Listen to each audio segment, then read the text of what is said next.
Alright guys, we're a little bit farther on the dismantling of the timing cover here on the Project Mustang. And what I did was I went through and took some very fine grit sandpaper here after I pulled all the gasket off and just simply cleaned off the timing cover surface where it meets up to the block. Let me show you the culprit of why this timing cover was leaking so badly. Doing that on my ground, on my floor here. And I am really only documenting this because this needs to be a lesson to anybody that's doing one of these builds here. So you can see here that this is after my cleaning efforts once I pulled the timing cover off of here. But what I want you to look at is here on the ground the chips of what looks to be timing cover gasket, and then there's the complete timing cover gasket there. This smart guy, being myself, was rushing when I put this together, and I painted the block and got it all nice and clean and completely forgot to remove the old timing cover gasket. So doesn't take a rocket scientist to figure out that once you leave the old timing cover gasket on the block and put a new timing cover gasket on top of that, there's going to be inconsistencies in surface flatness, which is going to definitely result in pesky leaks that are not going to be fixed by torquing the bolts down or any amount of RTV. So this is just a lesson to any of you guys that are doing one of these jobs. Again, I gotta stress taking your time, making sure you remove all of your old gaskets that are on these blocks. I know for a fact that this is the only one that I did this way because this is the only part in the engine that I rushed on, which is probably one of the most crucial parts on one of these Fords because you got to take so much stuff off just to fix the problem. So that's what's going on here. Simple, stupid mistake now cost the entire weekend of repairs and frustration. So let this be a lesson to you guys that are doing one of these builds. Take your time, pull all your old gaskets off. This is the crap you run into, and it's not fun. So now I think it's way too nice of a day out to keep working on this thing. I think I'm going to take my laptop and go work outside somewhere for actual work. But I wanted to show you guys this. Man, it sucks. So now I'm going to get these new gaskets here. Go ahead and completely degrease this timing cover, get it completely clean. Absolutely make sure that this surface is flat and flush. Then this is going to get the Cometic gasket, which I'll line up for you guys to see here. And it's just so much better of a piece. Look at that. So much better. So the proper way to do this is going to be Ultra Black, which is our friend. This is a new container of Ultra Black. It's going to get a very thin layer on the surface here, also on the surface of the block. Then I'm going to lightly set this gasket on the dowels on the block here. These are locating dowels here and here that are on the block. It's going to mate up perfectly onto the block with a nice thin layer of RTV on the block. It's going to get a nice, very, very thin layer of RTV here on the surface of the timing cover.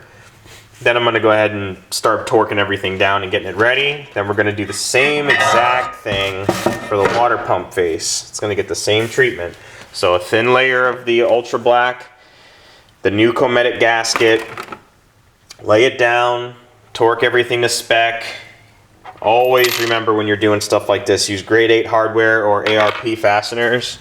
I actually have both. I have a whole entire assortment of different various lengths of ARP fasteners here. These are all ARP. You can see there, which are great. And then also grade 8. So make sure you use that stuff. Don't use crap like this zinc shit from Home Depot, and put an engine together with it, because it's just bad practice, guys. Make sure you really take your time and use the right hardware. And I also want to show this. This is my collection of really good hardware, automotive hardware that I've been using for engine builds. You'll notice when you're using a lot of these pulleys here, you come into a clearance issue. See, on this bolt hole here, if you were to use a hex bolt in here, you can't get the socket on the head. So you want to go ahead and make sure you use Allen, grade 8 Allen hardware. That's how this particular crank pulley was mounted onto that harmonic balancer. I'll show you an example here. See that there?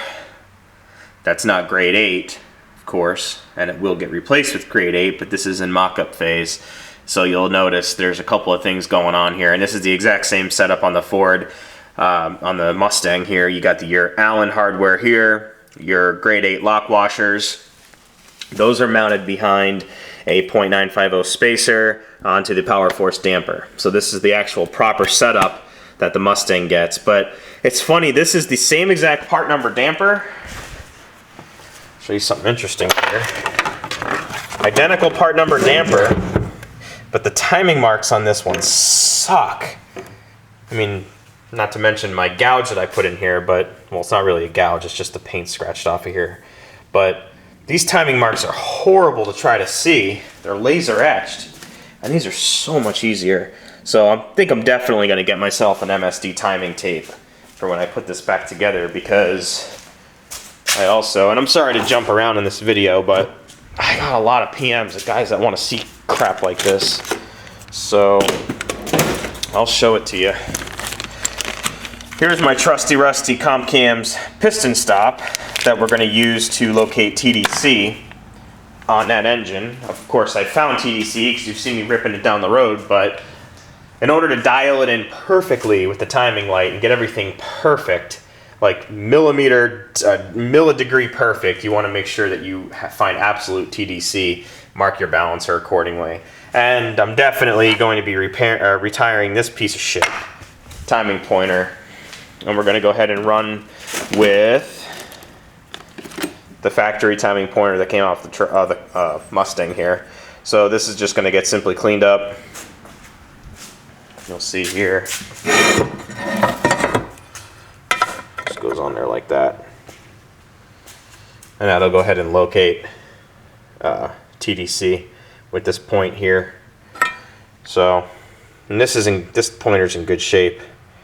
This will look like $1 million when I'm done with it. It's just a little ugly right now, but man, screw these aftermarket timing pointers. I don't understand why that would have done that, but I mean, look at that. It really took it down good.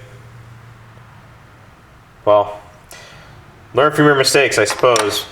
But anyway, just wanted to sum up exactly what I did wrong. I installed the damn timing cover over an existing gasket, which is never a good recipe. Nothing positive is ever going to come out of that. So save yourselves all this work and make sure you take all your gaskets, all your old gaskets off of your donor blocks before you go any farther. So thanks for watching, guys. See ya.